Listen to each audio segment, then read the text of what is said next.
عقیدہ آخرت کی اثرات کیا ہیں اس کو جاننا بہت ضروری ہے. قبلہ مفتی محمد اکمل مدنی صاحب تشریف فرمائے. میں چاہتا ہوں حضور اس پر کچھ روشنی ڈالیے گا کہ عقیدہ آخرت کے اثرات کے حوالے سے کچھ. بسم اللہ الرحمن الرحیم. اس کا ایک بنیادی اثر تو یہ ہے کہ انسان کو ایمان پر استقامت ملتی ہے.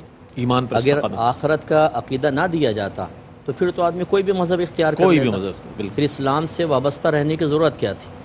تو وہ جو اچھا لگتا وہاں چلا جاتا. جیسے بہت سے ایسے ہوتے ہیں نوجوان کے جو اسلامی پابندیوں کو بوجھ محسوس کر کے غیر مسلمین سے مسلسل تعلقات رکھنے کی بنا پر اسلام سے باہر ہو جاتے ہیں.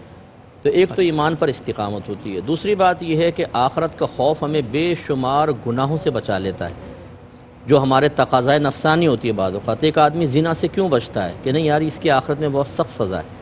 اور اسی لیے اللہ تبارک و تعالیٰ نے سفر معراج پر اپنے حبیب کریم صلی اللہ علیہ وسلم کو بہت سارے عذابات قبر بھی دکھائے ہیں.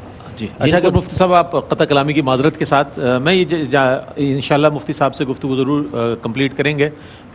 تو اور لیکن یہ بات میں بتاتا چلوں کہ موضوع یہی کنٹینیو ہے اور مفتی صاحب اس کے اثرات کے حوالے سے یعنی عقیدہ آخرت کے اثرات کے حوالے سے گفتگو فرمائیں گے. ہمارا یہ بنیادی عقیدہ ہے جس کے اوپر روشنی ڈال رہے ہیں. میں مفتی محمد اکمل مدنی صاحب سے گزارش کروں گا کہ اس کو کنٹینیو کر لیں. اب آواز آ رہی ہے؟ ہاں ٹھیک. مائک باہر نکال. مائک بس صحیح آواز میں دوبارہ سٹارٹ کر دیتا ہوں تھوڑا سا. دیکھیں عقیدہ آخرت کے اثرات سب سے پہلا اثر یہ ہوتا ہے کہ انسان کا ایمان محفوظ ہوتا ہے. اس لیے کہ اگر آخرت میں اٹھنا ہی نہ ہوتا تو انسان کوئی بھی مذہب اختیار کر لیتا. دوسرا اس کا ایک بڑا اثر جو ہماری شخصیات پر ہوتا ہے وہ یہ کہ ہم بڑے بڑے گناہوں سے بچتے ہیں, اللہ کی نافرمانی سے محفوظ رہتے ہیں. اور ایسی نافرمانیاں جو بعض اوقات ہماری ذات کے لیے نقصان دہ ہیں اور معاشرے میں بگاڑ پیدا کرتی ہیں. مثلا زنا ہے. زنا سے انسان بعض اوقات کیوں محفوظ رہتا ہے؟ حالانکہ اس کو مواقع مل جاتے ہیں, باہر کے ملکوں میں جاتے ہیں, یونیورسٹی میں پڑھ رہے ہیں, گرل فرینڈ بنانا بہت آسان ہے, خود آفر ہو جاتی ہے بعض اوقات زنا کی. ایسے مقامات پہ انسان چلا جاتا ہے جہاں پر عورتیں آپ سے پیپر میرج کر کے بغیر نکاح کے ساتھ رہنے کے لیے تیار ہیں. لیکن کون سی چیز ہمیں وہاں پہ روکتی ہے؟ ایک عقیدہ آخرت ہے جو انسان کو اس زنا سے بچا لیتی ہے. اسی طریقے سے دوسروں کا مال دبا لینا. مال میں اللہ نے ایک میلان رکھا ہے, اس لیے اس کو مال بھی کہتے ہیں, قلبی میلان ہوتا ہے. اگر یہ عقیدہ آخرت نہ ہوتا تو انسان کہتا جمع کرو جیسے بھی کرو, وراثت دباؤ, رشوتیں لو, سود لو, دیگر چیزیں لو. لیکن جب عقیدہ آخرت ہے کہ ایک ایک پیسے کا حساب ہوگا اور وہاں پر پیسے کے ذریعے بدلہ نہیں دے سکتے آپ, وہاں تو آپ کی نیکیاں نکال کے ڈالی جائیں گی اور نیکیاں ختم ہو جائیں گی تو دوسرے کے گناہ نامہ اعمال میں ڈالے جائیں گے. اور صحیح حدیثوں میں موجود ہے کہ ایسے بہت سارے اشخاص جو پہاڑوں کے برابر نیکیاں لے کر آئے ہوں گے لیکن اسی طرح مالی معاملات کی وجہ سے وہ جہنم میں چلے جائیں گے. تیسری چیز جو ہے آدمی ظلم و ستم سے بچ جاتا ہے, کسی کو مارنا ہے, پیٹنا ہے. اگر عقیدہ آخرت نہ ہوتا تو شوہر اگر ظالم ہے تو مسلسل ظلم کرتے رہتا, اسے کیا پرواہ تھی. اس طرح عورت شوہر کی نافرمانی کرتی رہتی, اس طرح قتل و غارت ہوتا چلا جاتا. لیکن جب ہمیں آخرت کی فکر ہوگی تو ہم ان سے محفوظ رہیں گے.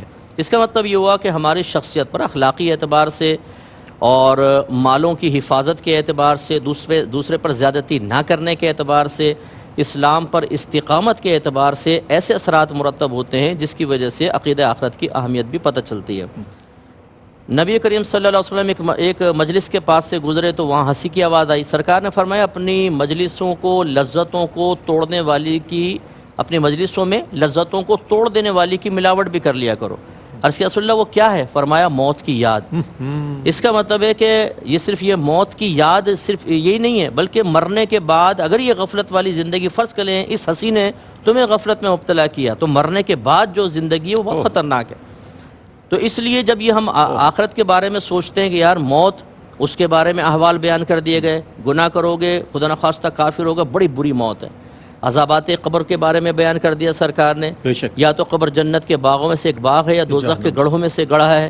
میدان محشر کی ہولناکیاں سرکار نے بیان فرما دی. پھر جہنم کے شدید ترین عذاب کہ ایسا کہ اگر گرم وہاں کا ایسا پانی ہے جہنمیوں کو پیاس لگے گی تو لوہے کی بالٹیوں میں وہ پانی دیا جائے گا, جیسے قریب کریں گے تو چہرے کی کھال گل کر نیچے گر جائے گی. لیکن پھر بھی وہ پئیں گے, جب اور قریب کریں گے تو اوپر والا ہونٹ سوج کر آدھے سر تک اور نیچے والا یہاں تک پہنچ جائے گا. پھر بھی پئیں گے تو آنتیں کٹ کے سب کچھ باہر نکل جائیں گے, پھر دوبارہ ٹھیک ہو جائیں گے. اب جب یہ چیزیں سامنے آتی ہیں تو انسان پہ ایک لرزہ طاری ہوتا ہے اور وہ کہتا ہے کہ نہیں یہ زندگی اگر میں نے بے راہ روی میں گزاری تو پھر خرابیاں پیدا ہوں گی. اور جب وہ سنبھلنا شروع ہو جاتا ہے ایک آدمی سنبھلتا ہے، اس کی فیملی سنبھلتی ہے، پھر معاشرے کا بہت بڑا حصہ سنبھلتا ہے۔ واہ تو اس پہ انشاءاللہ آئندہ اور کلام بھی کریں گے کہ کیوں ایسا نہیں ہو رہا کہ ہم اس عقیدے پہ توجہ کرتے ہیں، لیکن بہرحال اس کے مثبت اثرات یہ ہو سکتے تھے۔ اور یہی دیکھیں صحابہ کرام کا جو دور ہے نبی کریم کی صحبت میں رہتے ہوئے، وہ مثالی دور ہے، کیوں؟